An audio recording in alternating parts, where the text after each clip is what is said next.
Bonnie, good morning. Hey, good morning, Ciarán. Greetings from Toronto, Canada, where this absolutely glorious film premiered at the Toronto Film Festival.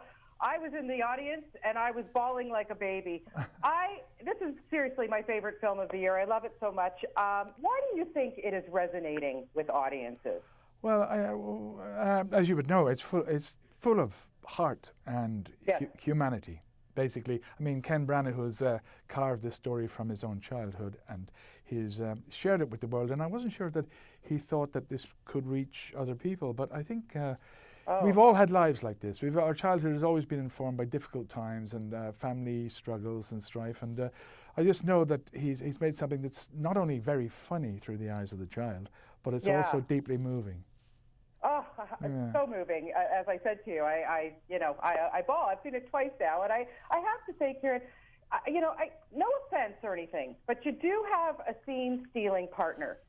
That Jude Hill, the relationship, first of all, between Pa and his grandson is beautiful. But the two of you working together, this kid. Seriously, how did you get through these scenes with this kid? He is very, very special. He's a gift to the world, actually. I mean, how do you become a phenomenal actor at the age of 10 in his first film? But actually, I just followed him. I listened to him. I watched him. I tried to look deep inside him because he was so brilliant. And his art of really listening to his fellow actors was fantastic as well, because you see all these emotions, whether it's joy or confusion or worry, across his face is everything that's said, and it's a very, very beautiful palette of a face that Jude Hill has.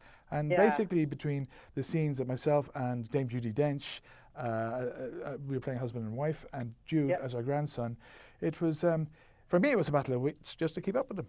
They were fantastic, I was hanging on to their shirt tails or their skirt tails. Yeah, it keeps you on your toes, right? Certainly did, yeah. Good enough to be able to dance around the room for a moment. I am sure. Listen, and also, like you said, it's an embarrassment of riches with this cast.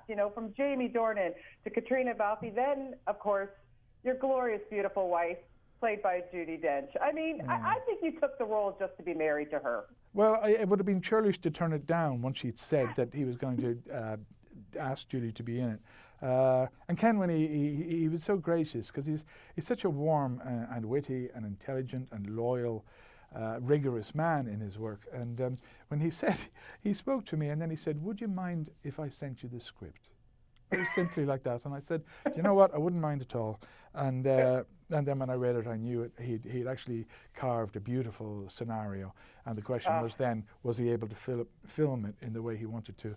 And I think he did that in spades. Yeah. Oh, yes, for sure. Ciarán, I'm wondering, for you, how important it was for you to be a part of this, because it's where you grew up. It's where you were born, and how special it was to maybe relive some of these moments. What was that like for you filming? It was very, very special for me. And also because Ken and we grew up about less than a mile away from each other. We never met. Yeah. But so the references that he made to various locations, I knew them all.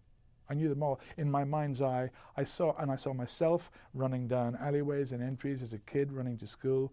And I hadn't thought about that for over half a century, and then suddenly, just by reading his scenario, his script, I'm back in another world of my childhood. And then that's when I realized that he had not just, made a story about his life, he'd carved something really elemental and truthful that was full of empathy, but also full of that mad Belfast humor that people have. Yeah. It's very dry, very droll, but it sort of punctuates the whole film. Oh, yeah. It's brilliant. You're all so good at it. I have to tell you before we just wrap up, 4 years ago, I sent my son to Dublin. He's studying at UCD. And here we go. We are graduating in June, and he's going to be a veterinary medicine.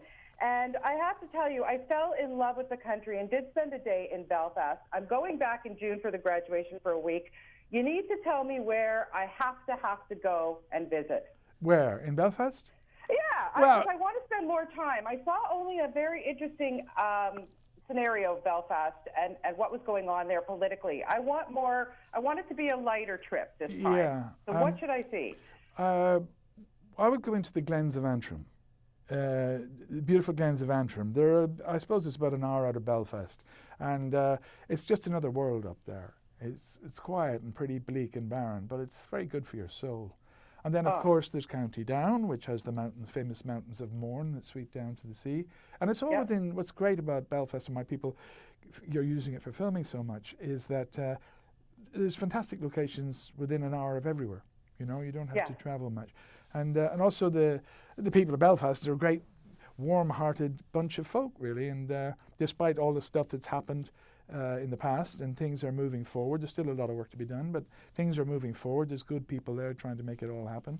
And I have a memory of the wonderful Canadian man, was it John de Chastelain, who was very instrumental in helping move the peace accord forward in the 90s. And I think he was Canadian, and he was very important at that time. So we salute him. Fantastic. Listen, I can't wait to go back. I can't wait for more people to see this film. Thank you so much for your time, and best of luck with everything. Have a fabulous weekend, my friend. Thank you. Thank you very much, Bunny. Thank you. Okay, take care. Bye-bye. Bye-bye.